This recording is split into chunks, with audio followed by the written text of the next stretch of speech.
This week on The Other Side, police make it clear that they've had a gutful of violent, radical left-wing protesters in Melbourne, while applauding the good behaviour of the March for Australia participants. The people that came to pick the fight with police were the issue-motivated groups on the left. I can tell you that the March for Australia group, they were peaceful, they were engaging, they listened to our instructions, they did what they were told, and they protested by example. But the media didn't report it that way. We'll analyse Channel 7's inexcusably biased coverage of this story in a moment. Even the ABC did a slightly better job. Former LNP Senator and now founder of the new People First Party, GERARD RENNICK, will join me in studio today to discuss Barnaby Joyce and centre-right politics in general and where things are heading in Australia. We'll show you more than just the sideshow of Albo's meeting with Trump. Very important stuff went down that even someone as hugely important as Kevin Rudd shouldn't be stealing the limelight from. And did you see the shambles of an interview between ABC 7:30 presenter Sarah Ferguson and Barnaby Joyce? Oh, we'll be taking that one to bits in the show this week as well. It's a big show. Let's go.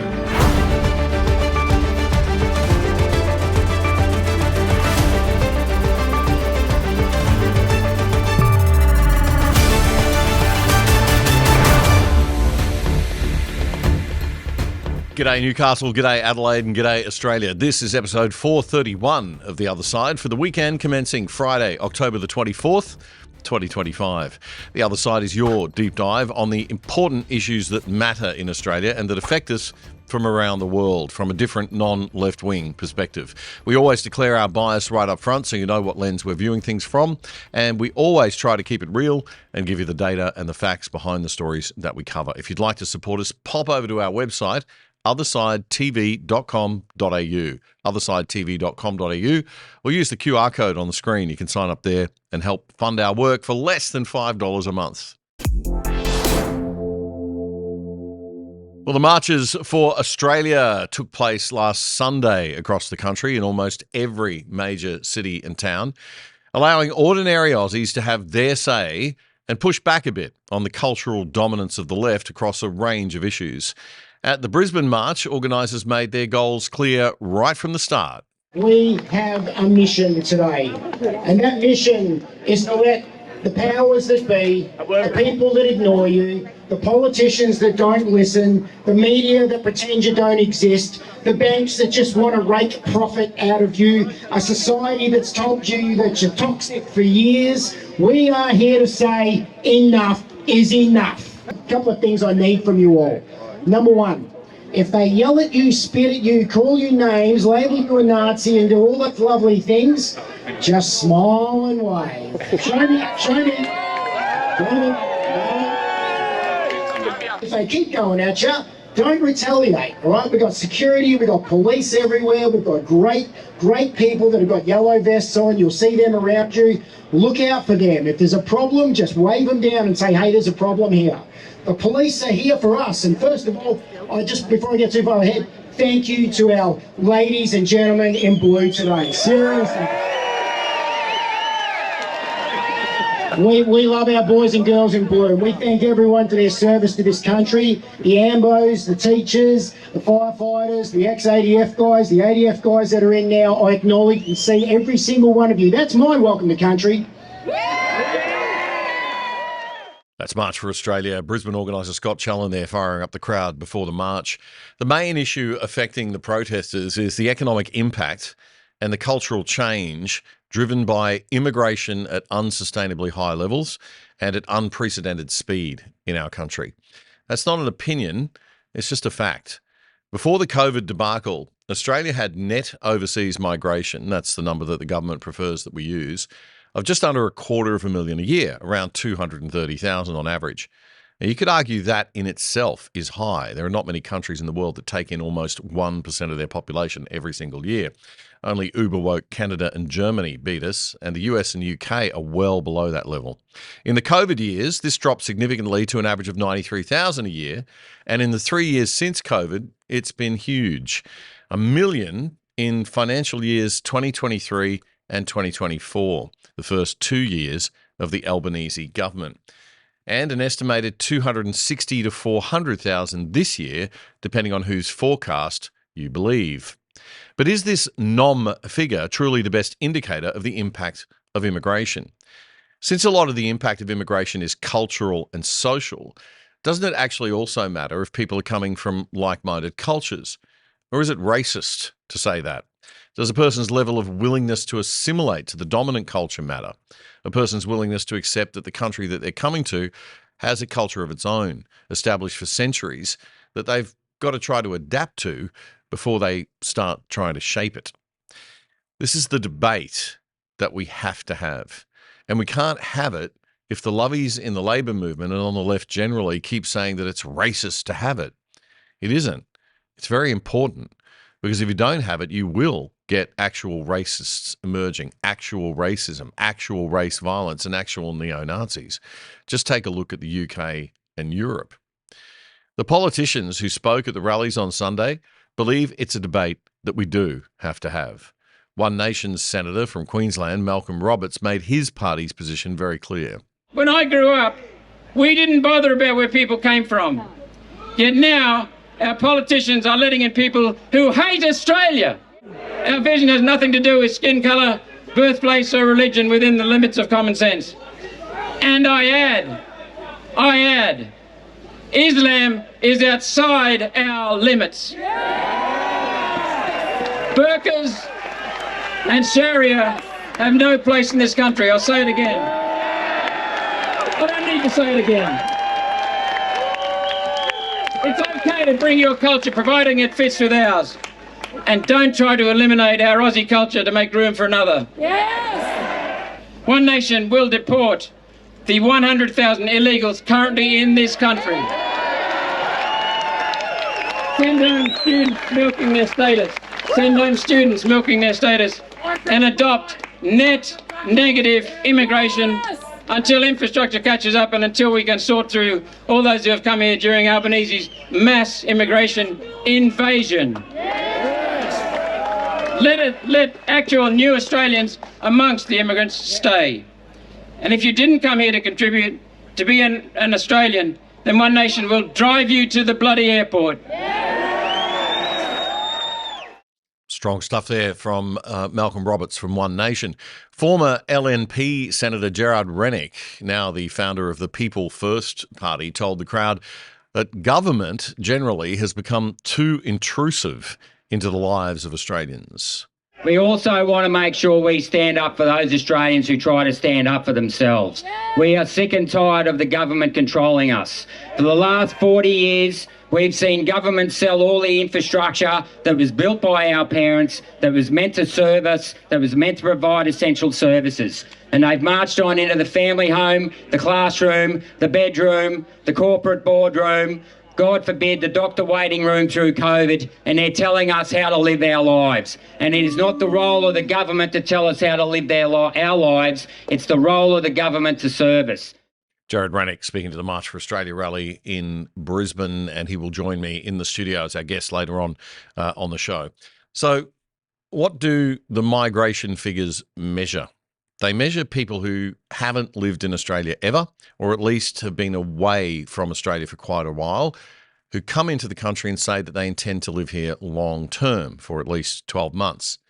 There's another number called the NPLT, the Net Permanent and Long-Term Arrivals number, and that's the raw numbers that are gathered when people arrive and they tick the box that they intend to stay.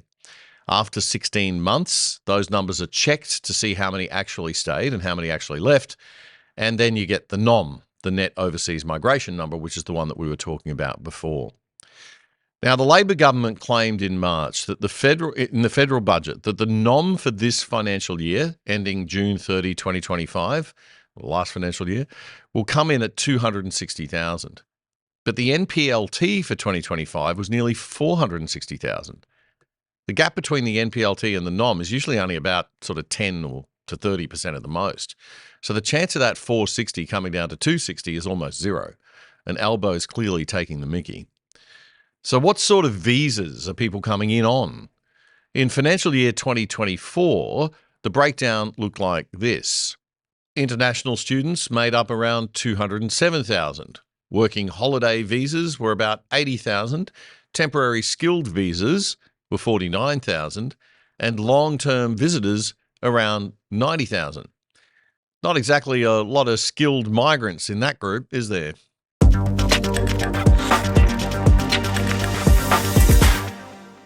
So, excessively high immigration was again the main issue at the Marches for Australia, and these concerned citizens are sick to death of being called racist just because they want to have a conversation about the levels and speed of immigration. Many of them are descendants of immigrants or immigrants themselves. Were there some racists in the crowd? Well, maybe. Maybe even a real Nazi or two. Who knows? But they were dwarfed by other people there. And it seems that even those who want Australia to remain predominantly European ethnically are open to sensible levels of immigration and people from different backgrounds and cultures settling here, provided they make an effort to integrate, assimilate, and contribute, as so many of our own ancestors did.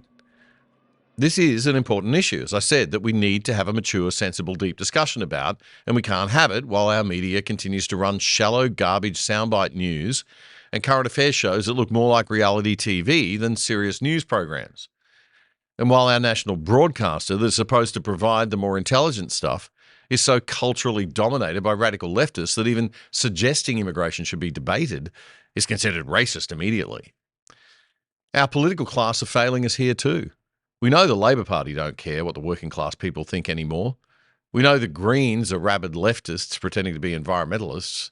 But not one Liberal or National Party politician had the guts to show up at any of these rallies. At the Brisbane rally, Senator Malcolm Roberts of One Nation and People First founder GERARD RENNICK spoke, as we just saw, and Australia's longest-serving federal MP, Bob Katter, the father of the House, and his son Robbie Katter, a Queensland state MP, showed up. Bob had this to say about the major political parties' approach to immigration. Now, I got some really bad news for you, because the Liberals actually brought most of these people in. In the last 12 years, in the last 12 years, they brought 4 million people into Australia. 4 million. Now, in the next 12 years, they'll bring another 8 million at that rate, and they're now 1/3 of Australia. And in the next 10 years, they'll be a majority. Our country will not be our country. They will be the majority. And our party says no migration without assimilation. Now I'll ask the question, do you come from a country with democracy? No. Do you come from a country with rule of law? No. Do you come from a country with Christianity? And I'm not apologising for that, I can tell you. No. Do you come from a country with industrial awards? No. Then what the hell are you bringing them for into this country? Katter Australia Party founder Bob Katter speaking to the March for Australia crowd in Brisbane last Sunday. Every rally in the country was peaceful, except Melbourne. Not because of anything the March for Australia people did, but because of a left-wing counter-protest. Let's take a look at some of the media coverage. First, here's how Channel 9's Mark Burrows reported on the Sydney March. Several thousand rolled up, united under the Southern Cross, calling for immigration to be reined in. We should have quality migration, not quantity migration. At the last anti-immigration march, neo-Nazis gate-crashed the front of the rally. This time, no Nazis. Ordinary Australians and young children are leading the front. She calls herself Beck Freedom, the national organiser for March for Australia. In a crowd like this, you're going to have many different opinions. Yeah. However, March for Australia's message is end mass immigration, protect our heritage, our culture and our way of life. But things weren't so peaceful in Melbourne when the counter-protesters of the radical left turned up. In Melbourne, the police had a tougher job using stun grenades and pepper spray to keep the two groups apart.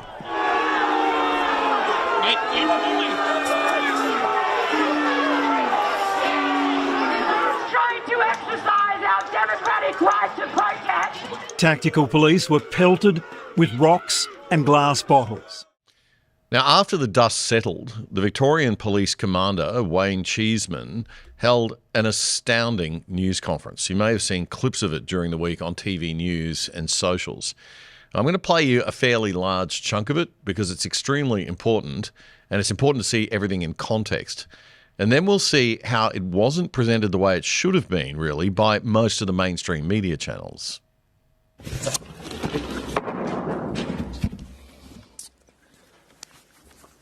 This is what was thrown at police today, and I think Melbourne has had a gutful. I look on the social media streaming platforms of some of these issue-motivated groups that are saying police used excessive force. The fact was, these were being thrown at police. Bottles filled with shards of glass were being thrown at the police. Rotten fruit was being thrown at police.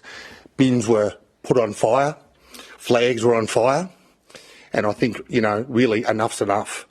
The disruption to Melbourne, to the general public who want to come into our fine city, the disruption to businesses, we really need to find an answer of what we do. These are people who come, they're not coming to protest. I heard the Chief Commissioner talk about protesters having compassion and care for others. This is certainly not what has been displayed today. People came to pick a fight with the police. Commander Cheeseman made it very, very clear that the people who were causing all this trouble and being violent were not the March for Australia protesters, but were the more extreme end of the radical leftist groups who are out protesting for every cause almost every weekend. The people that came to pick the fight with police were the issue-motivated groups on the left. I can tell you that the March for Australia group, they were peaceful, they were engaging, they listened to our instructions, they did what they were told, and they protested by example. The other group, and there were a number of issue-motivated groups known to us, we knew they were coming. We had to deploy hundreds of police. These hundreds of police, not only today, but the man-hours and the weeks of planning, preparation, engagement with these people, and the impact on Victoria Police resources at a time when we should be having police on the front line looking at community safety, it appalls me really. And I'm being really strong, and I show you the rocks because I think the public need to see what the police are being targeted with. We deployed force against these people, and rightly so in my view. It was a force at the level nearly that we had at the Land Forces Defence expedition or exhibition earlier in the year. We had police injured. I have a sergeant, a female sergeant who went to hospital with a suspected broken hand because she was kicked at. I have a member with a nasty gash on his leg from Corio. We are drawing police resources from all around the state to police this protest activity in Victoria, in Melbourne, and it happens every week without fail. So some pretty important stuff there, right? The sort of thing that in my day as a mainstream news journalist would have made headline news. He didn't say the day led to violence. He didn't say that there were bad people on both sides. He said very clearly and very pointedly, so even the most ideologically blinded and biased ABC journalist could understand clearly. Even a journalist from The Guardian should be able to understand, let alone one from the Sydney Morning Herald, that the problem was the leftists. No journalist worth a grain of salt could have missed this as a critically important angle to the story and a critically important quote or soundbite to use, unless they deliberately didn't want to portray things that way. Good evening. Victoria Police is fuming tonight, drawing a line in the sand after a shameful Sunday of violent protests in the heart of the city.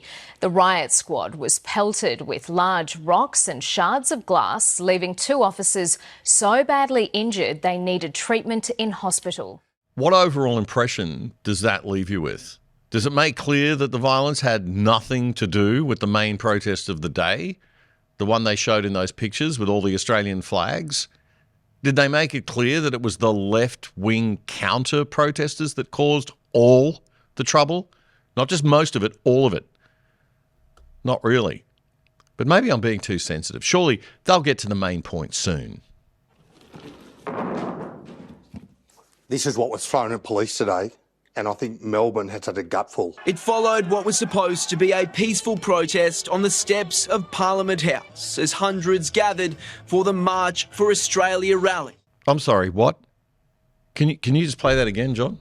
It followed what was supposed to be a peaceful protest on the steps of Parliament House as hundreds gathered for the March for Australia rally.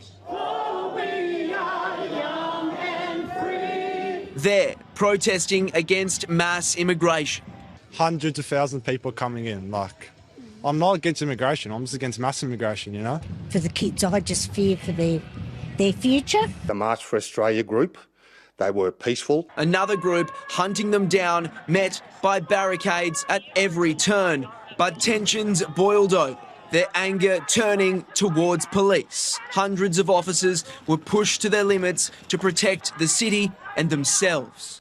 Okay, well, at least he put in one tiny little soundbite there of Commander Cheeseman saying that the March for Australia people were peaceful, but blink and you would have missed it.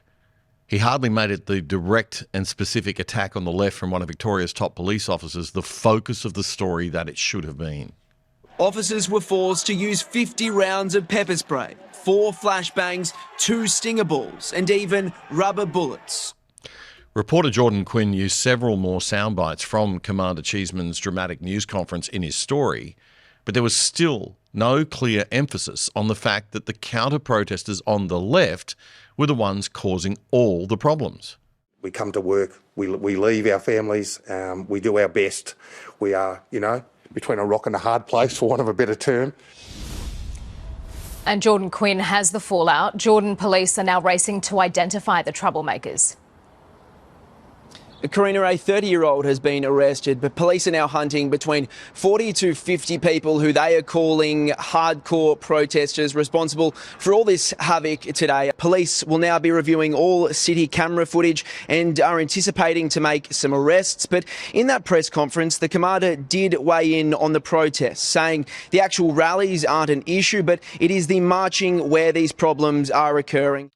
So the problem is not the rallies, he says, it's the marches where the problems are occurring.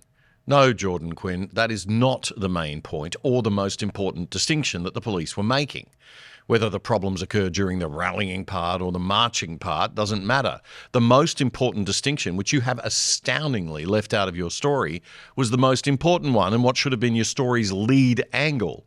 That police were very clear and specific that the distinction that mattered was that the March for Australia protesters were completely peaceful and the left-wing serial protesters, the Antifa crowd and their socialist friends, were 100% responsible for all of the violence. That the threat to our domestic national security in Australia does not come at all from the political right, but primarily, and in this particular case, totally, from the political left. SmartKits Australia is a leading supplier of prefabricated home improvement kits, so you can do it yourself, save money and hassle. SmartKits Australia is the easiest way to improve your home and build memories that last forever. Buy online, customize your way, get it built. That's the SmartKits way. Decks, patios, pergolas, flyover roofs, carports, and insulated roofing, all prefabricated, fully engineered, and delivered anywhere in Australia. You can choose from hundreds of pre-designed SmartKits on their website, or you can go custom with SmartKits' in-house design team. Every kit is engineered tough, packed smart, and delivered free anywhere in Australia. And don't worry if you're not so handy. If you need it installed, they can do that too. Their licensed builder network can get you started even faster. It's up to you. So save thousands on your own 100% Australian-made smart kit. Build your own outdoor lifestyles with SmartKits Australia. SmartKits.com.au, a proud sponsor of The Other Side.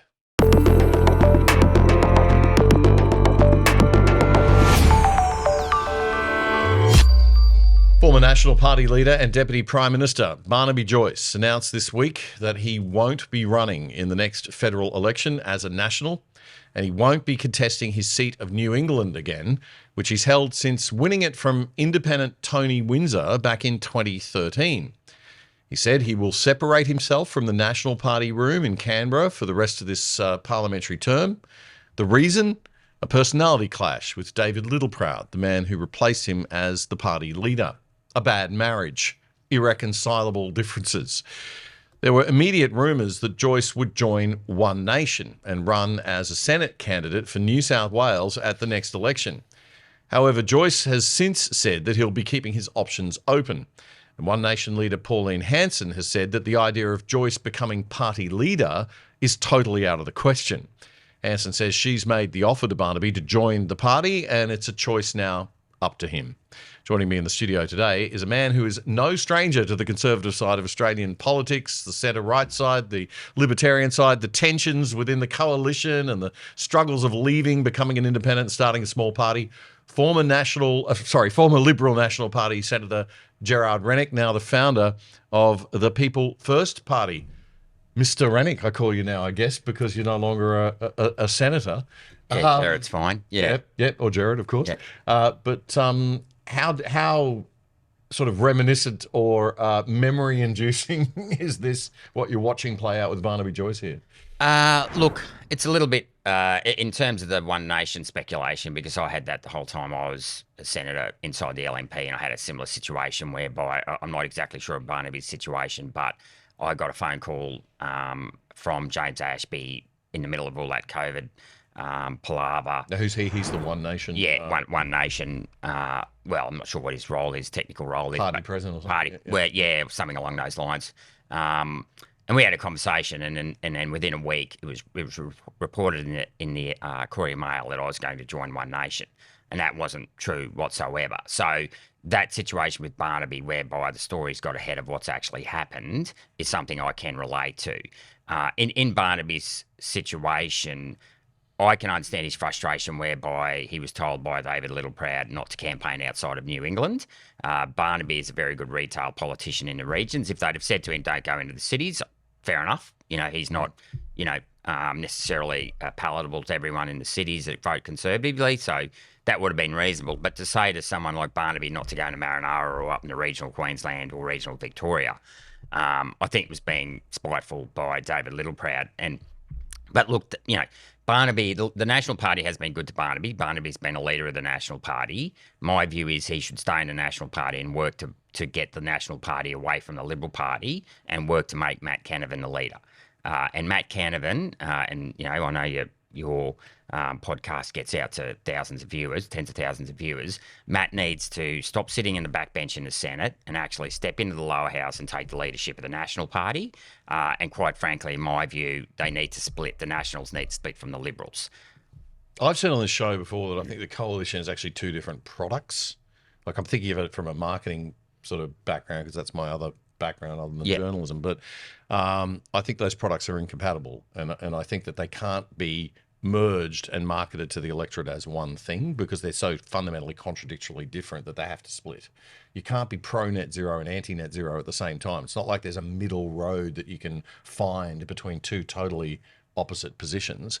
And I've often thought that it would make sense if they split along the existing party lines of Liberal and National. The problem is that you've got the sort of left-leaning Liberal Nationals and the right-leaning Liberal Nationals all mixed up together in the two parties. They're just going to keep selling a Frankenstein product to the electorate, and you're going to wind up with a Peter Dutton situation where, he goes out and says one thing and it upsets half of them, and then he says the other thing, and then he winds up looking like he doesn't stand for anything. Nobody votes for him and they lose.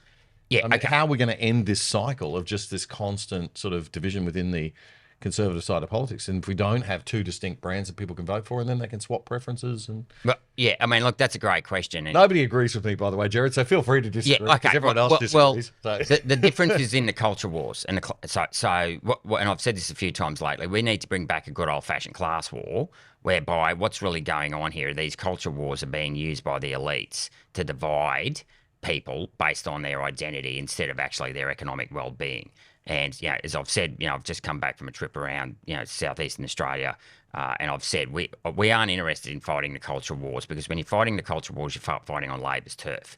We want to go back to fighting the economic war and talk about how the cost of living, Australians are being screwed on cost of living. They're being screwed by foreign multinationals and vested interests all the time. We've seen a number of examples of that this week, where Albanese signed a deal to sell $8 billion worth of minerals, so-called critical minerals, to the US, but yet we're going to invest another $1 trillion in funds of superannuation money into the United States. Well, 1% of $1 trillion is $10 billion in fees. So the US will get to clip 1% of that, which is $10 billion in management fees on an annual basis. So we're being shafted there, right? So these are the issues. So the reason why the coalition has been successful for such a long time, and the reason why it's stopped being successful now, is it's allowed itself to be dragged across to the culture wars and the Marx playing identity politics and Marxism, instead of actually going back to fighting on economic grounds, which is what the basis of the Robert Menzies party that was set up about. And Robert Menzies, by the way, said in his Forgotten People speech, the rich and powerful can look after themselves. He also said we should not go back to the old and selfish notions of laissez-faire. It's well worth mentioning. He mentions the word home 23 times in that speech, right? The Liberal Party has forgotten all about that. They've backed in, these institutionalised childcare centres. They've backed in compulsory superannuation. It just destroys the ability of someone starting off in their life to even save for a home loan, let alone pay it off, right? And this is why, you've got now the net zero thing sits in the middle of all of this, because it's part culture war, and obviously it is very economic. But the left use the culture war of, we're going to melt down in the next 100 years. And of course, our children have been brainwashed by that, because yet again, John Howard introduced the national curriculum. It wasn't the Labor Party. That was the worst thing that could have ever happened to education in this country, because that now is centralised it, and then when you centralise it, it can be controlled, and the left by the left-wing bureaucrats in Canberra. So the culture war side of that, and then you've got the economic reality of net zero, which is that it's going to kill us if we don't. The energy prices are going to just bankrupt the country. That's right. It puts us at a massive defence and security disadvantage to China. But yet again, that gets washed out in the whole climate change fear, right? So there's net zero, and then there's climate change, and then there's the economic costing, right? We need to be, I say we the Conservatives, we need to focus on the economic costing of it, and the fact that we're selling out to foreigners. I mean, all of our renewable products are imported, and it's 70% owned by foreign investment. Why on earth are we outsourcing our energy, just like we've outsourced our monetary supply, just like we outsource our labour supply? It goes on and on and on, and we need to, put Australia first. And the way we do that is by arguing a strong economic case. Yeah. I think also, do you worry? You were at the rally on Sunday. I was at the rally on Sunday. We're looking out at a sea of pretty angry men, young men mainly, a demographic, working class, right? Traditional Labor guys that probably, haven't been supported well by the Labor Party lately. Feel very alienated, feel very lost, don't have, trying to get a mortgage together, can't afford a house, because the economy's been so badly run, or looking at Australia that's just getting away from them, that they don't have any say in or are valued in. That's a recipe for social unrest, right, and trouble. Well, it potentially, it is a recipe, but and this is where we need good leadership to actually channel that energy into a solution, and not, social unrest. Because social unrest won't get us anywhere. And there is a solution, and the solution's very easy. We need to rebuild. Okay, we need to do what Lachlan Macquarie came here and did in 1812, when he came here after the Rum Rebellion. First 17 years of the colony, we relied on foreign currency. There was a drought in 1805. That foreign currency got repatriated. There was no currency left in the colony, so they started bartering rum. That literally went tits up. And then Lachlan Macquarie came here in 1810. He was the first governor to see Australia as a country, not a colony. He introduced the Holy Dollar, and that funded for those, if anyone's been in Sydney on Macquarie Street, those sandstone buildings you see in Macquarie Street today, the Sydney Hospital, the Sydney Barracks. We need to start rebuilding again. That's what we need to do, because if we build more power stations, we build more dams, we build better roads, we build more ports, we can increase the supply of goods and services, which drive down the cost of living. Not only that infrastructure then can deliver recurring revenue. So this is being built by the state governments. This is the model that Peterson used back in the 70s and 80s when he opened up the whole coal basins, built more dams, built power stations. That recurring revenue then pays for schools and hospitals, okay? If you drive down and obviously overlaying that, building infrastructure and then tearing down all the regulation or, getting rid of all the regulation so we get back to doing business again. People can get rewarded then for their innovation, for their entrepreneurship, for their activity. These young men can get the reward that they deserve for the work that they do. These, tradies and working class Aussies getting paid properly. Yeah. And being properly looked after, I think, is really, where we've got to get back to. But they're that watching goes a lot of right people back sucking to, on the teat of the system and Exactly. sucking on the government purse and ask themselves, well, why am I struggling? Why am I battling? Yeah, and to do that, though, we've actually, like our policy, People First, is actually bring back a military apprenticeship scheme and increase the size of the engineering corps in the military, because there's literally we've gutted out our manufacturing to such an extent there just isn't enough businesses out there that can bring on apprenticeships and afford to pay for them. So we need, but if we get apprentices living in their own barracks, their own mess halls, we can cover the cost of their food and living while they're doing apprenticeships, and then they can either choose to stay in the military or go out with an apprenticeship into the workforce. That's good. And we're literally looking at doing the dam building and building the power stations and building ports ourselves. Yeah. The man who's the former Chief of Staff to Prime Minister John Howard and Australian ambassador, former ambassador to the US, and a Liberal Party senator like yourself, he was, Aussies Sinodinos. He's a big party heavyweight, I understand, still.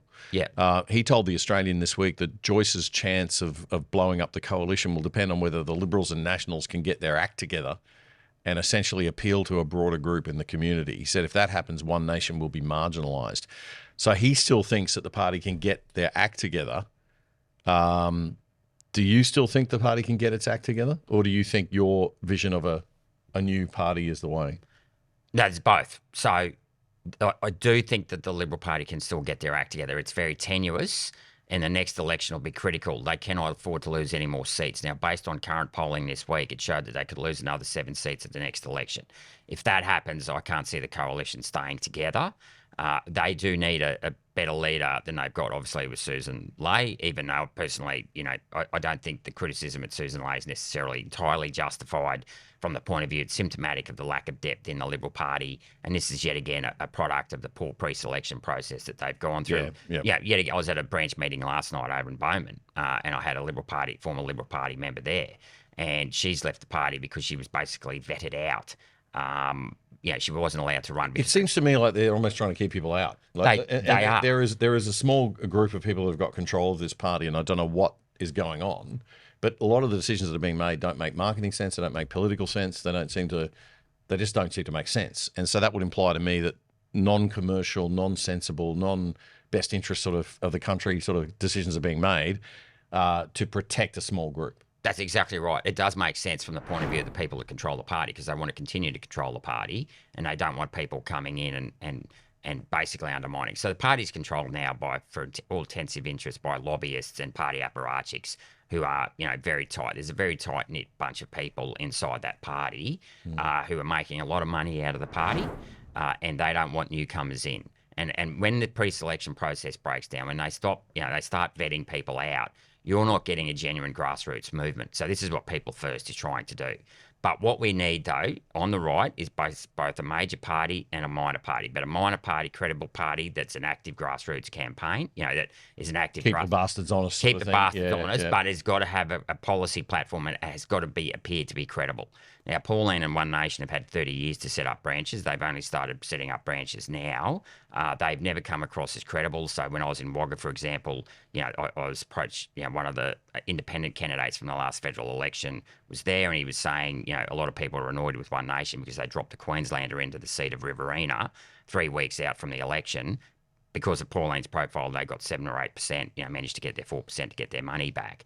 But the number of independents who ran only got 1 or 2%, right? Well, it's not enough. If you want to be the credible alternative to the major party, you've got to run candidates, a year out. They've got to be locally, homegrown. You can't be dropping candidates out from across the country into other seats. I mean, it might be next seat, sure, like in somewhere like Brisbane, if you're going between Lily and, Petrie, where you're literally a couple of blocks outside the electorate, you can get away with that. But, so what we want to do, our goal is to lift the standard of quality assurance and corporate governance inside political parties. We want to make people accountable. So we're going to have proper pre-selections. People can bring up policy. And we want to actually go back to campaigning, back into the community. Social media, it's grassroots and people-driven. And that's why it's called People First. Yeah, exactly. Right, because social media is very combative. And it's very polarising, and you tend to get stuck in your own echo chamber. We want to go out and actually talk to people in the community and talk to those people who aren't necessarily engaged in politics on a day-to-day level, but still need, are looking for solutions from their government to solve the many problems they're facing. Great. All right, Gerard, stay with us, please. Sure. We're going to come back with some more different stories in a moment, so I'd like Gerard to comment on them, so he'll stick around for the rest of the show. We'll be back in a second.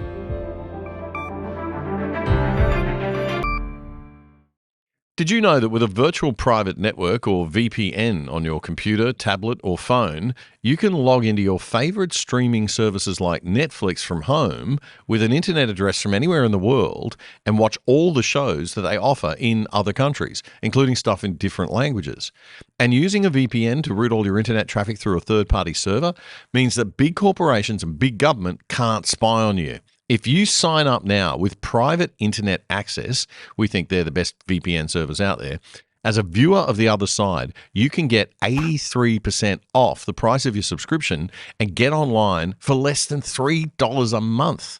Check it out right now. Go to piavpn.com/otherside. That's piavpn.com/otherside. It's a great service, a rock bottom price, and supporting our sponsor, you are helping to keep The Other Side going and growing. You're watching The Other Side with Damian Coorey, Australia's best independent news commentary show, bringing you up to speed on the issues that matter most. Simply subscribe for free on YouTube by hitting the subscribe button and bell, so you'll be notified whenever we post anything. And to really stay in touch, check out our independent website at othersidetv.com.au. You can sign up for free there too, or join the exclusive side and help support our show for less than $5 a month. This is The Other Side. It was one of the most unprofessional displays of political interviewing I have ever seen in my almost 40 years in the media and communications business. The ABC's 7:30 host Sarah Ferguson and former National Party leader and Deputy Prime Minister Barnaby Joyce, following his announcement that he was leaving the party and he might run with another party or as an independent in 2028. As usual, Ferguson's political bias was clear from the start. You obviously admire Pauline Hanson enough to consider defecting to One Nation. What is it that she does better than the National Party? Well, I think more importantly than that is to say to the people of New England and also the Upper Hunter how it's now announcing that I will no longer contest the seat. What an incredible honour it was to represent these people. I'll continue to do that till election day, and I apologise for any disruption. Yes, having got that out of the way, to the point. Yes, thank you. And going to the point that you brought up. For too long, the ABC's justified its almost sometimes bullying style tactics as assertive, strong journalism. We're pushing back, they say. But it almost always seems to come from presenters of the left when they're interviewing politicians on the political right. And since the ABC has almost zero right-wing presenters, that would be just about every interview that the ABC does these days. But there is a difference between pushing back respectfully against a politician who's not answering a question and just attacking one who is actually talking about the issues that really matter to the audience, when all you want to talk about is the political games. Barnaby stood his ground and made his very important argument about net zero's real impact on the people of Australia very clear. I've only made a decision that my participation in the National Party at a federal level is not appropriate, considering the hurt that my electorate is going through, first and foremost because of the ridiculous policy, which is net zero, which will have no effect on the weather, but is completely desecrating our landscape, dividing our communities, impoverishing poor people, deindustrialising our nation, and on the premise of that, which I imagine some of your million viewers might not understand, when you live with that, it is absolutely prescient in everything you do and how you approach that. And we have not moved far enough to get away from this policy so that we can create some sort of restitution for the damage it has done. All right, let me just come back, if I can, bring you back to the question, Barnaby Joyce, because you've made this point about net zero many times. That is what's really important, and it's good to make it again. Point made. All right, fair enough. How long have you been speaking? How long have you been speaking to Pauline Hanson about the possibility of you joining One Nation? Well, I'm not sort of going to go through that. As I've said, it's a very simple question, Barnaby Joyce. It's a very simple question. How long have you been speaking to Pauline Hanson about the prospect of joining One Nation? And this idea that I'm in continual communication with Pauline Hanson is absurd. I can be completely and utterly honest. The last time I spoke to Pauline in person was, I think, down in Canberra. I don't know how long that went for, maybe 15, 20 minutes. And then last night, because we seem to be doing this via media, I did ring her and said, well, you know, right, let's take out the middleman and let's talk to each other direct and just say hello. And did you discuss details of those discussions? This is a simple question. Go through the details of those for the sake of the voters of New England. It's a simple question, but I'll give the answer that I wish, okay? It's a simple question, but I'm not going to start discussing private discussions with other people. Otherwise, they're no longer, Sarah, private discussions. Have you discussed running on the Senate ticket for One Nation in New South Wales? As I've said, Sarah, I'm not going to discuss private discussions, Sarah. And I don't want this to descend into sort of Trump-Zelensky Oval Office scenario, but I'm just not going to discuss private discussions. There's so many ways I could go with that statement, but I won't. He isn't going to talk about it. He wants to talk about the real issues that are affecting Australians, not the issues that the ABC inner city lovies want to prioritise about politics. You should do your job. It actually got to the point where Barnaby started mocking Sarah. Let me put the question to you in a different way.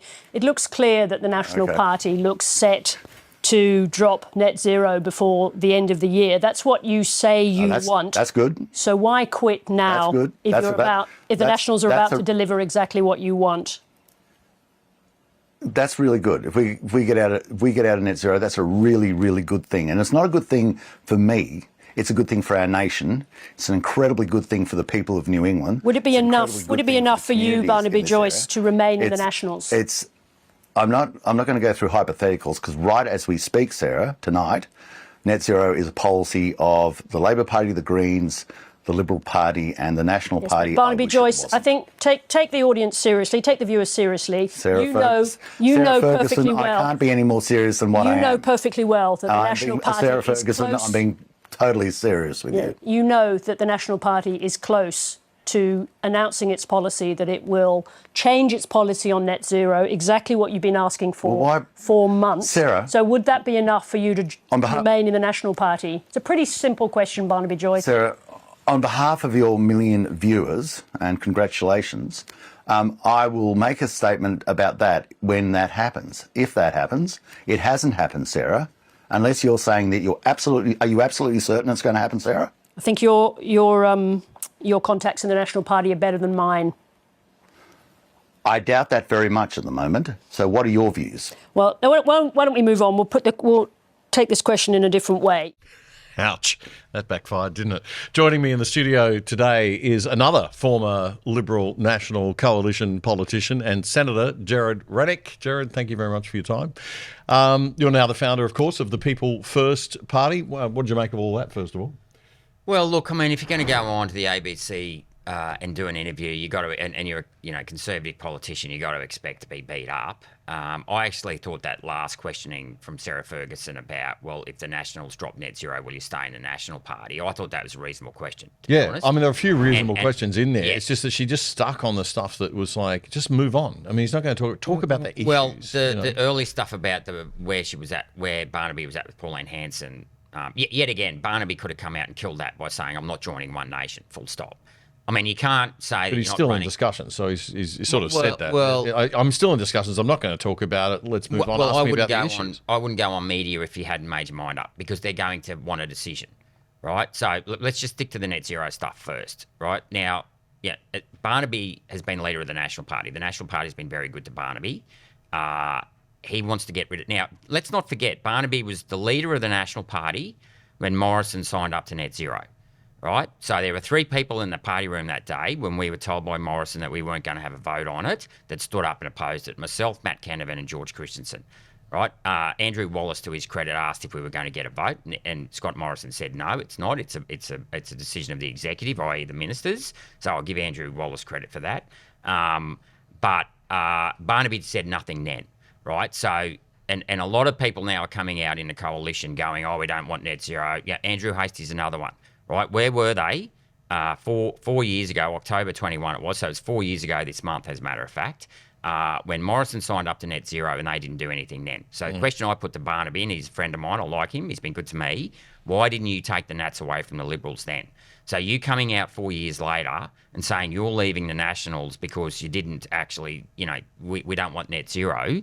Well, I can tell you that the view of the regions has never changed. They were against net zero back in 2019 when I was part of the coalition that got into, had a sweeping victory over Bill Shorten in 2019. And that's why our opposition to net zero was why I became a senator. Right? Because the opposition to it was that strong in regional Queensland, thanks to the brilliant work of Matt Canavan and George Christensen. Remember when Bob Brown did his convoy up there and he just got smashed? Okay, that's why I'm a senator, right? And for Morrison to then backflip on what I call was a core promise. I mean, sometimes you have to change things because things different. But something as fundamental as that, as core as that. Sarah Ferguson, in my view, put a decent question to Barnaby. If they drop net zero, will you stay in the party? He should have answered that question, right? He owes that to the party because the party has made him leader. He is now criticising the very thing he didn't actually stand up against when he was the leader of the party. So, fair enough. Let's have a little listen, a bit more of it. You told your branch members you had no choice but to step down because your relationship with David Littleproud had broken down. I just wanted to know when that happened because a few weeks ago on this program you said your issues were not with David Littleproud but they were about net zero. So what happened with David Littleproud in the meantime? I think it's fair enough to say that we all know that during the election I was asked to stay in New England. I think that everybody knows that. Well, I don't think the National Party accept that, but anyway. Well, they do. Who doesn't expect? Carry on. Who's your source there? I'm trying to understand what happened in your relationship. Who's your source? I'm the one asking the questions. You've got to be straight now. You've got to be straight because you always ask for me. So who's your source, Sarah? So when did this final breakdown in the relationship with David Littleproud happen? Because a few weeks ago on this program you said it's not about David Littleproud. It's about net zero. So if it's about David Littleproud, when did the relationship break down?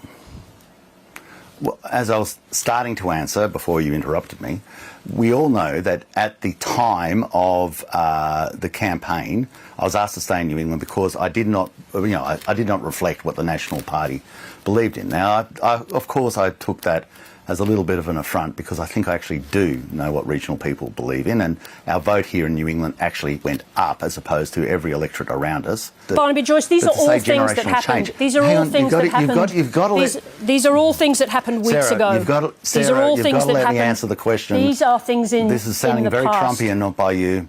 Very Trumpian. That's a first. These are all things. I just want to hear a sensible discussion about net zero policy, or I want to hear. I don't care about the political machinations. It's frustrating.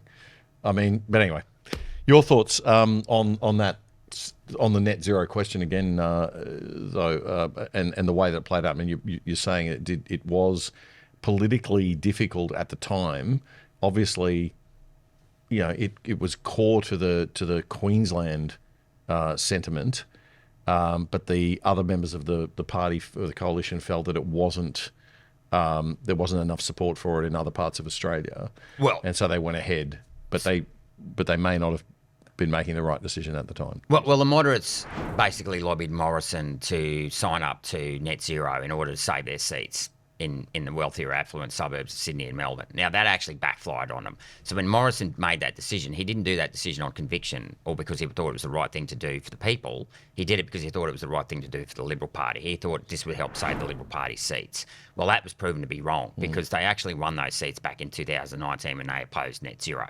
Right, so their strategy of adopting net zero has not only been wrong morally and ethically because it's not the right thing to do, it was wrong politically because since they've signed up to net zero, they've lost an enormous number of seats. 30 odd seats? It's just astounding the number of seats they've lost. So why do they persist with it?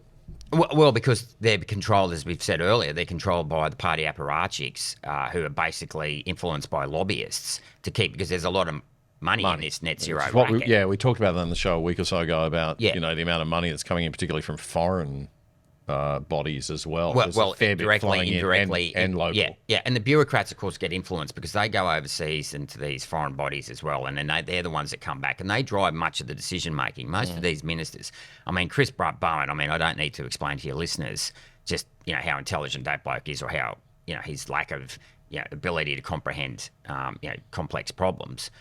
So he would be entirely influenced by both the lobbyists and, of course, the bureaucrats in his own department, who are obviously swayed by the foreign influence inside the bureaucracy. You've spent a lot of time in Canberra, Gerard. I mean, how bad is this problem of the shadow government of bureaucrats running this country, and we're not having enough control of the ministers are not representing the people? They're supposed to be there as our representatives to keep to keep the bureaucrats in line, but we seem to have a situation where it's real Prime Minister stuff, if you remember the old TV show, right, where the bureaucrats are running the government and the ministers are being controlled and managed. Yes, it's that bad that it's destroying the country. And this is why we need... It's interesting. There's a current debate on about having more politicians in Canberra. Now, I'm probably going to upset a lot of your listeners by saying this, but I actually agree with that on the basis that for every extra politician you put in, you knock out... Get rid of 10 bureaucrats. 100. Yeah. Get rid of 1,000 bureaucrats, right? And the other thing is it's often put to me that we should have term limits on politicians.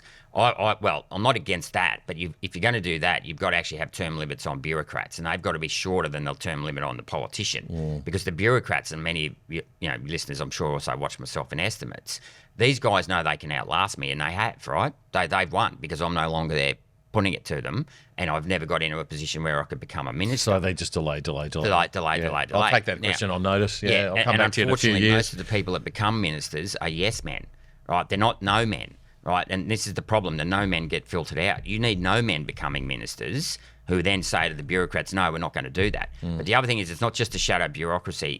The shadow government isn't just a bureaucracy, it's the vested interests. Now, there was an interesting piece a few years ago whereby a bloke by the name of Scott Briggs, who was a lobbyist, and I think I'll stand to be corrected on this, was Scott Morrison's chief of staff.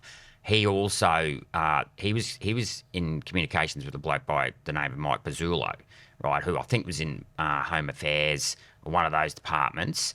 And there was very little... I think Pizzullo lost his job over it. I'll stand to be corrected on this. But there was a really important note in that, was what was the lobbyist doing having the phone number of a top-level bureaucrat?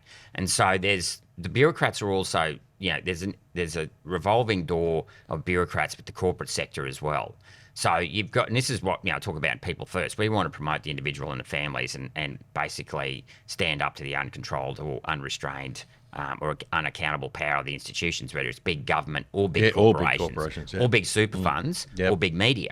And this is the real battle. It's not left versus right. It's top versus, the establishment, and the elites in the establishment versus, the battlers who pay their tax. Yeah, exactly.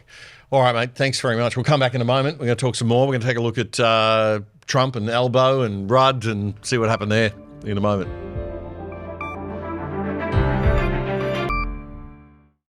A great way to support the other side is to support our sponsors like SmartKits Australia, the best supplier of do-it-yourself prefab home renovation kits. And it's not just carports. SmartKits do decks, patios and pergolas, flyover roofs and insulated roofing too. All prefabricated, fully engineered and delivered anywhere in Australia. And if you're not too handy, they'll install it for you too. Get onto it. smartkits.com.au.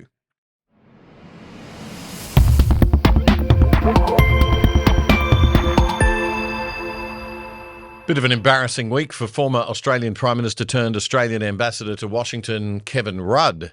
Everyone has seen the footage by now, no doubt, but then it never gets old, so we will play it again shortly. But there were much more important matters at hand that came up in the news conference, so I want to show you those.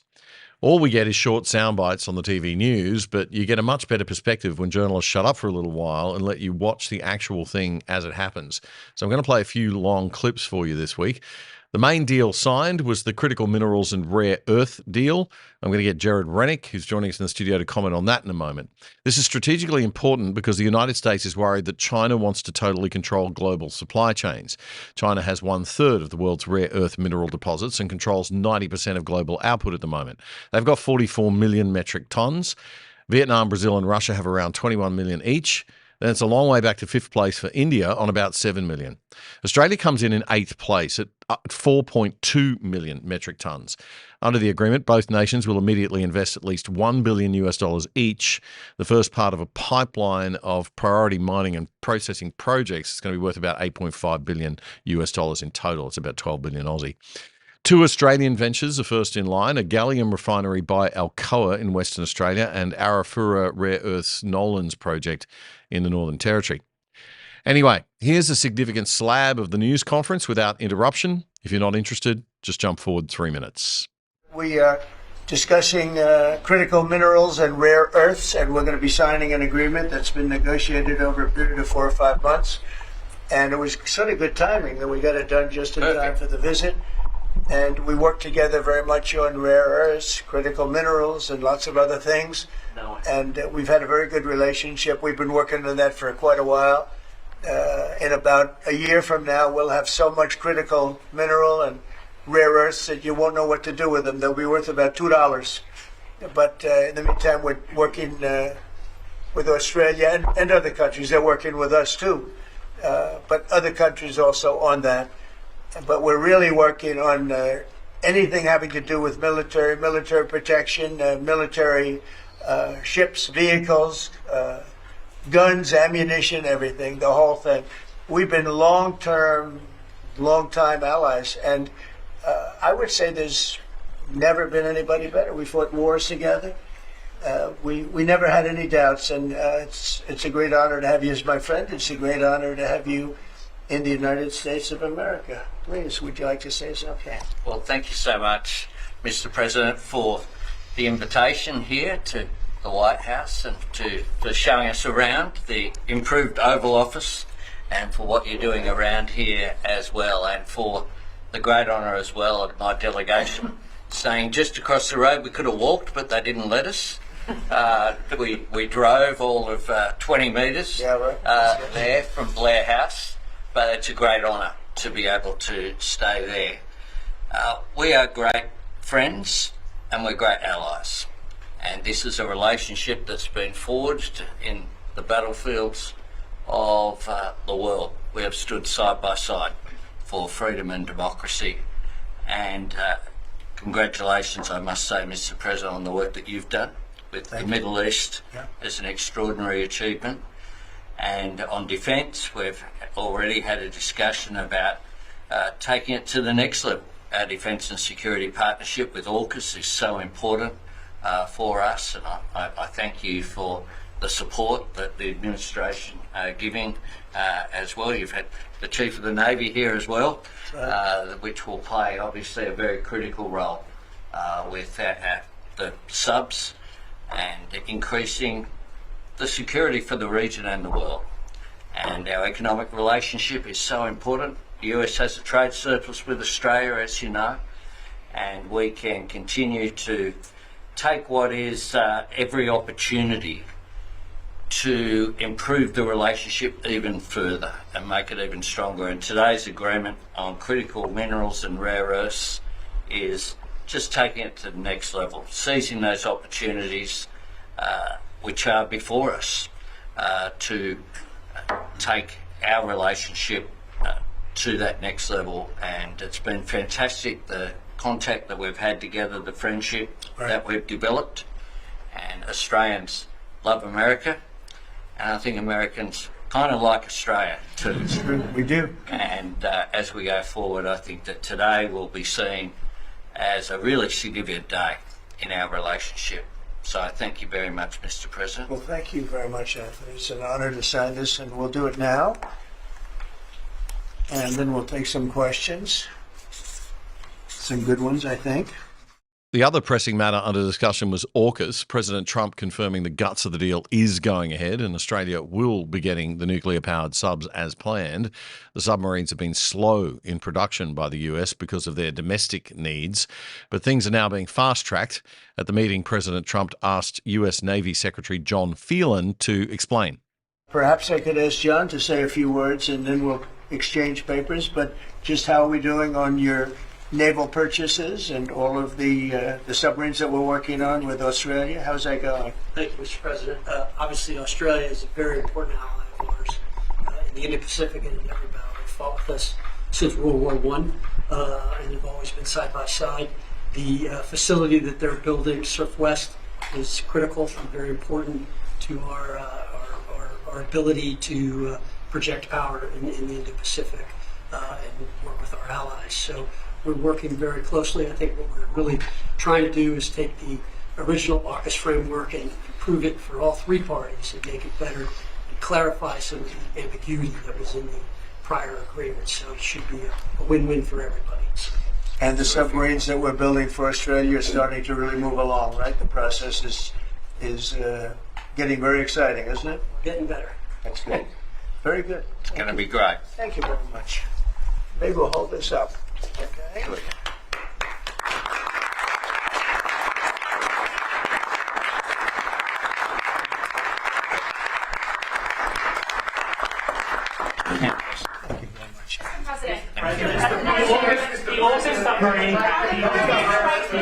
The AUKUS defence pact that the Prime Minister just mentioned, it is a critical issue for Australia. Yes. You haven't really spoken much about it publicly. It was a deal that was done under Joe Biden to sell submarines to Australia at a time when you're not really making enough for your own needs. So can you tell us, have you gotten across the details of the deal?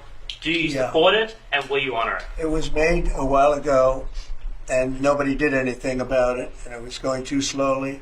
We do actually have a lot of submarines. We have the best submarines in the world, anywhere in the world, and we're building a few more currently under construction. And now we're starting, we have it all set. With Anthony, we've worked on this long and hard, and we're starting that process right now, and I think it's really moving along very rapidly, very well. The president was then asked a very important question for Australia and security in our region, whether he thought that AUKUS was a deterrent to China in any plans that it might have to invade Taiwan. Yeah, I do. I think it is, but I don't think we're going to need it. I think we'll be just fine with China. China doesn't want to do that. First of all, the United States is the strongest military power in the world by far. It's not even close. Not even close. We have the best equipment. We have the best of everything, and nobody's going to mess with that. And I don't see that at all with President Xi. I think we're going to get along very well as it pertains to Taiwan and others. Now, that doesn't mean it's not the apple of his eye, because probably it is. But I don't see anything happening. We have a very good trade relationship. We're going to have a very good, I think, when we leave South Korea, could be wrong, but I think we'll end up with a very strong trade deal. Both of us will be happy. And it's been confirmed that a meeting will take place between the two presidents, President Xi and President Trump, at APEC as planned. And then we had the big moment you've all seen a million times by now, Sky News' Andrew Clennell's question to the president about his administration's relationship with the Albanese government and its ambassador. Go ahead. Mr. President, there's been concern in Australia that it's taken 9 months to get this meeting. Have you had any concerns with this administration, with its stance on Palestine, climate change, or even things the ambassador said about you in the past, the Australian ambassador? I don't know anything about him. I mean, if he said bad, then maybe he'll like to apologize. I really don't know. Did an ambassador say something bad about him? Don't tell me. I don't. Where is he? Is he still working for you? Yeah. You said bad? Before I took this position, Mr. President. I don't like you either. I don't, and I probably never will. And it's that last line, the probably never will, that turned what people around the table thought could be laughed off into something far more serious that wiped the smile off Ambassador Rudd's face. It was a clear signal that there was no chance that the relationship can be mended. Kevin Rudd never expected that he'd be having to deal with a President Trump. He always thought his Washington gig would be cozying up to either a Democrat or a different Republican candidate. Rudd became US ambassador in March 2023, 1 full year before Trump secured the Republican presidential nomination for the second time. Joining me now to discuss all of this is former LNP Senator for Queensland, now the founder of the People First Party, GERARD RENNICK. GERARD, thanks for joining us once again. Your take on that, I want to just talk about the deals, basically, because I think we've got the rare earth minerals deal, and then, of course, there's AUKUS.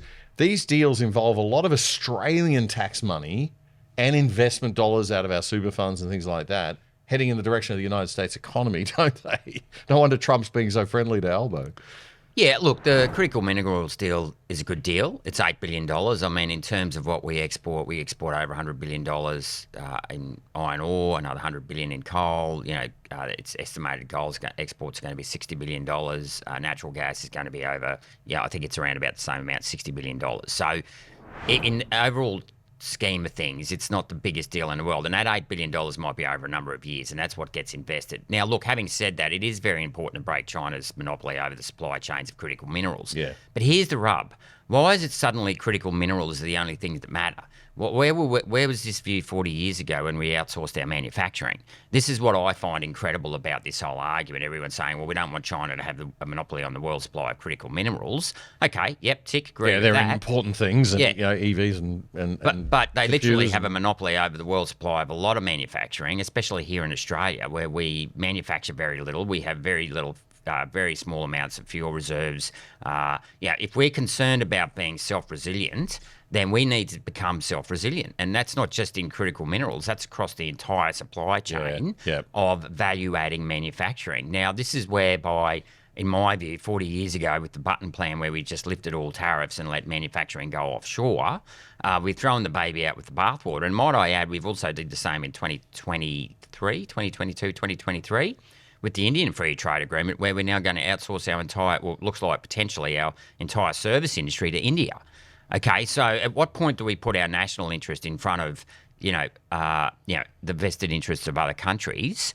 Not that I'm critical of this critical minerals deal. I'm critical of the super. But what do you do in a world where everybody's outsourcing to the cheapest labour, right? If you close your country off and you say we're going to be protectionist, we're going to pay proper wages, we're going to have our own capabilities locally, which is really important for defence and everything, and you do that, then your products become incredibly expensive to produce. You can't sell them anywhere. Okay. And you close off. I'm asking that genuinely. I'm not criticising. I want to know the answer. No, okay, great question. Okay, first of all, we can do a lot of things here to make ourselves more competitive, right? We can get rid of payroll tax. Okay, step one, right? And we can afford to do that. That could almost generate itself. It's the most obscene tax of all.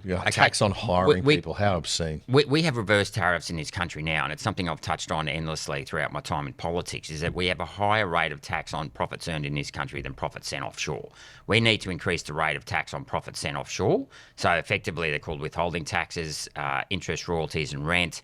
So if you make $100 here, the foreign multinational will come up with an arbitrary charge interest offshore, marketing fees offshore, royalties offshore, right? The withholding tax rate on that might be 15 cents, while the company tax rate, if you keep the property, is 30 cents. Okay, so we've got reverse tariffs in this country now, right? Secondly, we need to have and I called for this in my maiden speech, we need to have a federation convention where we streamline the roles and responsibilities of state and federal governments to get rid of all the excessive red tape, green tape, black tape, and doubling up. Right, so nobody wants to set up a business. The prospect of setting up a business is terrifying to most people. Small business, absolutely. But this is big corporations and big government working in collusion. And state governments in particular. I mean, what Victoria is doing is just shocking. They've lowered the threshold for land tax down to $50,000. Oh no! Right now, the other thing we haven't touched on, going back to the conversation we had before, we can lower energy costs. Right, if we went out there and built another 6 or 7 power stations, nuclear, coal, whatever, using our homegrown resources, we can drive down the cost of energy as well.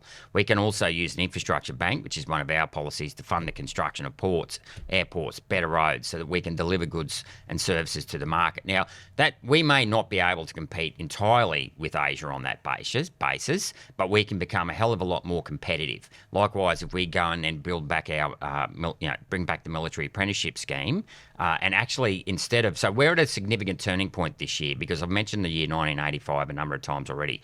This is very important, because the other thing that happened, when Button got rid of that military apprenticeship scheme got rid of tariffs on manufacturing 40 years ago, that saw the decline in the number of people doing apprenticeships, right? Because there were fewer manufacturing industries, so there were fewer companies offering apprenticeship roles. That last generation whereby we had more people getting on the tools and going to university, because the complement to that... now it's the other way around. Yeah, the complement to that Button plan was the 1990 Dawkins plan, where the government stepped in and said, we're going to fund all our children to go to university. So they spend another 6 years in education. Many of them don't need to do that. And they actually graduate at 22, broken, brainwashed, instead of finishing school at 15 and going out and getting a trade, getting real skill. So they're all now retiring at 20. So that last generation that were on the tools are now retiring. It's 40 years moved on from that. So now we've now got a high, our new workforce is more on the pen pushing and on those service industries instead of the value-adding industry. So we've now got to change that mix, because we've created the superannuation industry, academia. All these are service industries that impose a cost on the economy and aren't adding actual... They're splitting the pie, but they're not increasing the size of the pie. But this happens to all manufacturing economies. You look at Hong Kong, you look at Singapore, they used to manufacture everything. Everything was made in Hong Kong, made in Singapore. They moved into service economies as they grew, as they got more wealthy. They pushed the service production, everything gets pushed off to China and now China's bigger cities in the east are now pushing it out to the western cities. And, isn't that a normal economic progression? It is. I mean, and that's the risk of letting the free market rip, is that you ultimately, free market's a jungle. Right. So if you run the risk of, while you want to obviously protect individual rights and freedoms, you don't want to empower corporations to centralise wealth. So now you've got Amazons, the Googles, you've got these huge, the number of car manufacturers in the world, I couldn't tell you, but I wouldn't be far off if I said it's probably a third of what it was 20 years ago. The number of big industries, big corporations now, the big conglomerates, combined with the fact that our superannuation is now, they're controlling our superannuation, and the boards that vote on these funds now, there's $4 trillion in super just here in Australia, right? So imagine what it's like worldwide. So all of this financial wealth is being concentrated into the hands of a very few unelected few. So this is the downside of letting the market rip for too long. And this is why you've basically, as I said before, we need to protect the individual and the families from the unrestrained authority and institutions, including corporations. Because remember, corporations have limited liability. They are not capitalists. Corporations are not capitalists, they're socialists. Because they rely on limited liability. Most of them are actually milking the government. Oh, and then maximum bureaucracy. So maximum bureaucracy. They'll be the first to jump on all the woke. So the true capitalist is the people who risk their own capital. That can be a trader who's using their hands. That's the small business people. Yeah, exactly. That's true capital. And that includes human capital. And that's very important to remember, right? And that's what we want to protect, are the true capitalists who risk their own capital, even if it includes labour, because that is capital. Yeah. And we've got to step in. How many times have you seen an executive walk away from a big company after they've destroyed it with a $2 million handshake? Right, so these people aren't risking their own capital. Nope. And so this is why are they getting paid that much in the first place? No small business or medium-sized and no shareholder do that. It's as dodgy as no genuine shareholder who actually had a vote with their own money would vote for that, right? Because it's the big shareholders are voting for it. And we're the only party that are actually have got the policy to make superannuation boards be elected, not selected. I think we need to do a show where we just talk for an hour, actually, because I think there's a lot to talk about, Gerard. I really do, and I don't want to cut off talking about the deeper stuff and having criticised the ABC for focusing on shallow politics. But I do want to play this one last clip, which is because I don't think enough people have seen this. This is what Kevin Rudd actually said about Donald Trump at the Oxford Union back in 2017. Bear in mind, it's like 1 year into Trump's first term. Can we play this clip, John? Let's have a look at this one. Trump, at present, represents a political liability for both sides of Australian politics. But the Republican Party, which enabled this guy to be elected, have a deep responsibility to accept responsibility for the consequence of their actions and begin the processes for one form or another of his removal by constitutional means. This guy is a problem. He is an objective problem for the world. Do you think Rudd should go? Yeah, absolutely. He should never have been appointed. No. Those comments were just... Look, he's entitled... Well, we didn't know Trump was going to be... They didn't think Trump was going to come back for a second term. I think that's what happened, right? Didn't you say he was appointed mid-23? Yeah. Yeah, well, look, I mean... Given his comment, well, put it this way. Trump got the nomination mid-24. There was a chance, probably evident by then, right? Put it this way. When Trump was elected and president-elect, after the November elections in 24, they should have pulled Rudd then. Okay, because it is completely unacceptable, given Rudd's comments about Trump, that he stayed there. Now he's a mate of Albanese's. He's a mate's pick, and that has jeopardised the relationship between the US and Australia, and that is big fan of the United States, hate the deep state, and there is a distinction between the deep state that in many cases does have a large influence on US politics. But I love the United States. I love the people. I love what they stand for. I love what they did in 1776, where they basically were the manifestation of the European Enlightenment. Yep. Okay, so that relationship with the United States is very important because of our security arrangements as well. That's incredibly, incredibly important. That Albanese should not be allowing his mate to stay there knowing that you could jeopardise that relationship. So he got his comeuppance this week. I'm glad Trump called him out, and he's basically, and Albanese should be held to account. Rudd should go, and they should get someone in there who can do a better job than what. Well, Malcolm Turnbull told 7:30 Report that Albo did a great job managing the Trump meeting. He didn't say anything about Rudd, I don't think. But Jane Hume, who's a Liberal Party senator, I think, in Susan Lay's government, she said she was defending Rudd. Let's have a quick listen to that. He's done a pretty good job in stitching this all together. But, I mean, some on your side are saying now's the time for Rudd to go. Really? Look, Laura, there is no doubt that the President made a bit of a goose of Kevin Rudd, and perhaps so he should for those ill-advised, ill-considered tweets that he made, but that was a while ago. I think, though, that the call for Kevin Rudd to resign or stand down, the call for his position to be untenable now, is probably a little bit churlish. The work clearly has been done on critical minerals and rare earths by Kevin Rudd personally, and I think that he should be acknowledged for that good work. This really was, as you said, a Team Australia moment. Do you think it was a little bit intemperate for Susan Lee and others to call for his resignation yesterday? Look, I don't think that there's any need here to behave in a way that would be considered churlish. Okay, so we've got a senior Liberal criticising the Liberal leader, defending a former Labor. I mean, it just no wonder people think there's a uni party going on, and this is it a okay? Maybe it should have been a one Australia moment, but it feels like a uni party moment. And Rudd, I mean, what did he really do? I mean, putting this rare earth thing together is like selling Vegemite to Australians. It's not exactly hard. America's desperate for those rare earth minerals, right? So what's the great achievement of Rudd here? No. Yeah, well, we know there was nothing. I mean, America needed those critical minerals. They got what they wanted. Fair enough, deal done. I won't give Rudd any credit for that. And as we just said, Rudd's unfit for that purpose. What I want to focus on here is what Jane Hume said, and that is the exact reason why you can't vote for the Liberal Party, because she should have backed up Susan Lee there. Susan Lee's finally come out and kicked the, landed a punch on Albanese, and rightly so, because Kevin Rudd is unfit for that job, right? Yep. He's temperamental. We've seen him, use all sorts of language in the past. He's unfit for that role, period. So what's going on there? Well, that is Jane Hume, and a typical wet undermining, because she's been now put on the back bench. The wet to the left side, right? Yeah, the moderates. The Liberal Party, the moderates. Undermining her own party leader. Now, regardless of what you think of Susan Ley and whether or not she's a good leader, she actually said the right thing there. It wasn't churlish. Albanese needs to be held to account while he's got someone there who's formally criticised the president in a nasty way. Jane Hume goes, oh, it's churlish. Well, no, she should have backed a leader there. But this is why the Liberal Party, I know we've had this discussion whether or not the Liberal Party is going to survive. While you've got people like Jane Hume in the party who add nothing, right? So one day, I'll give you a bit of gossip here, right? So I was the Secretary of the Finance backbench. I have been lobbying to lift the tax-free threshold for years, right? Because I think it's completely unfair that low-income earners pay tax below the cost of living. Why kick them in the guts when they're trying to make a living? It's stupid. Yeah. She thinks the people should pay tax from the first dollar they earn.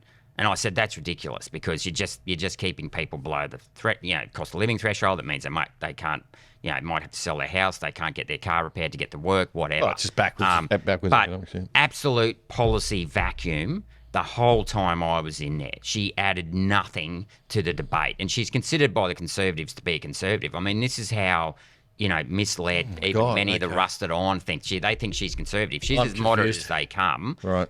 But yet again, she will flip flop all over the place to make herself look good rather than be a conviction politician. It's career politicians we're going to get rid of. That's the fundamental problem. Can I add, her former role was in those bigger banking and in the finance industry in Melbourne.